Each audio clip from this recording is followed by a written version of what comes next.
powerful international organization. I'm offering you an important post in my organization.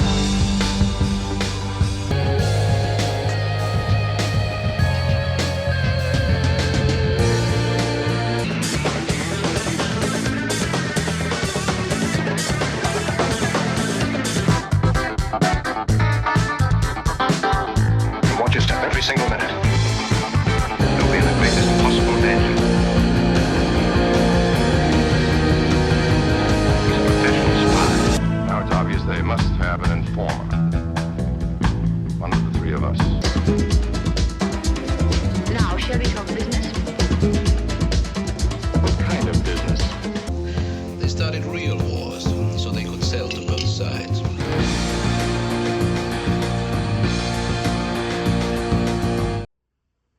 Hi, I'm Frank Coleman, the Bureau Chief for the Secret Agent Project.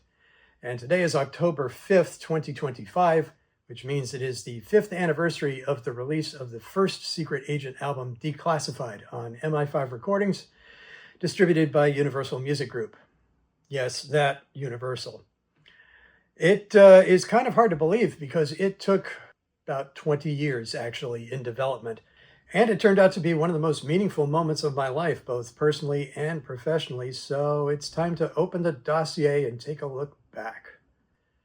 What I didn't realize until it was released is how many other albums also came out on October 5th. I mean, Goodbye Yellow Brick Road by Elton John was released on October 5th, 1973, and that album was just an enormous totemic influence on me throughout the entire 70s. I mean, Nigel Olsson is the reason I play drums, so, you know. And the Killing Joke album, the first Killing Joke album, was released on October 5th. And that also similarly had an enormous impact on me and shaped everything from the early 80s onward to this very day. So, and last but not least, it turned out it was my parents' wedding anniversary. And so, I mean, you know, we have a favorite saying around here about stuff like that, which is, what are the odds? Well, 1 in 365. But still. And yes, it took 20 years to do it, but in between there were some major life events, and I moved from Boston back to New York City and had all kinds of other things that tend to monopolize one's attention. I began the project using a pair of software products that are only known now to software archaeologists. One was Apple's Soundtrack Pro, and another one was over on the PC, Sony's Acid, which were the first iterations of software on the Mac and the PC, respectively, that allowed you to do loop-based manipulation and time stretching and things like that. Stretching time without changing the pitch and stretching the pitch without changing the time. And that opened up that whole palette of possibilities. But halfway through, the software became obsolete and the operating system became obsolete, and I had to airlift the passengers into a completely new program, which was Apple's Logic, and rebuild everything from scratch.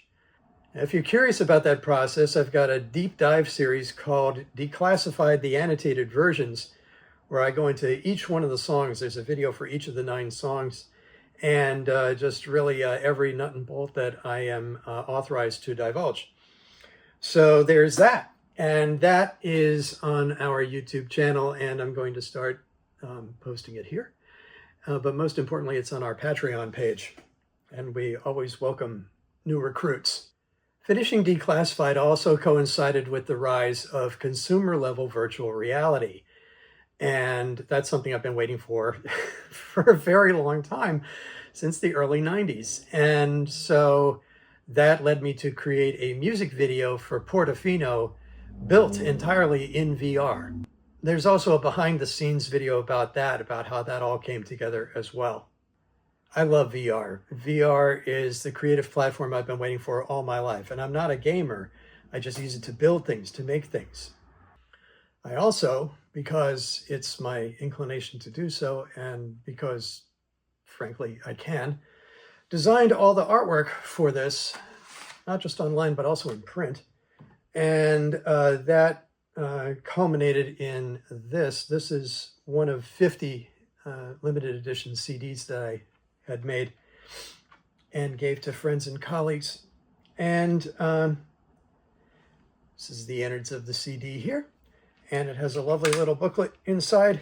Each of the songs were named for a particular geographical location, and each of the tracks has a full transcript to assure complete transparency. And I even went to the extent of making t-shirts for each of the cities based off of the artwork there. And I got to tell you, fully admitting my bias, they're really nice t-shirts. They're really well done. They're not junk. They're not iron-on. They're really nice, high-quality t-shirts. And so you can get those from the Secret Agent store. So now there's clusters of people wearing them in Berlin and Portofino and so on and so forth. Now, I can also tell you in this day and age, it is a truism that organic terrestrial radio airplay for an independent artist is one of the hardest things to attain for multiple reasons. But thanks to Howard Thompson and Rod Richardson in particular at WPKN in Connecticut, Declassified has been in regular rotation for the last several years, and multiple tracks have ended up on their top 20 of the month multiple times, and I am deeply indebted to them and deeply flattered and deeply honored to be played alongside the likes of Gary Lucas and The Residents and Godspeed You Black Emperor and the soundtrack from Twin Peaks and so on and so forth. The other thing that happens is whenever I get played on the radio, I always get a lot of Shazams in that area.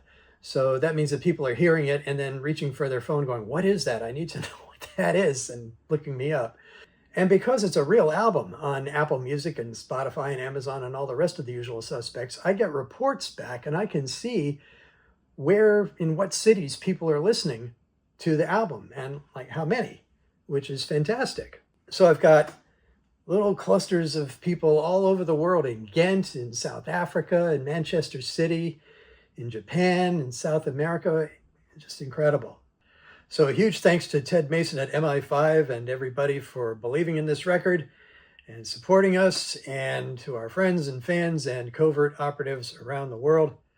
Remember, you must know your enemy.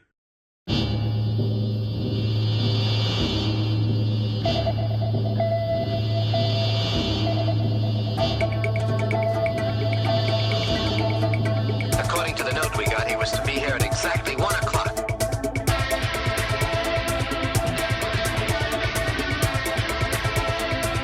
We have 2 men on the station platform.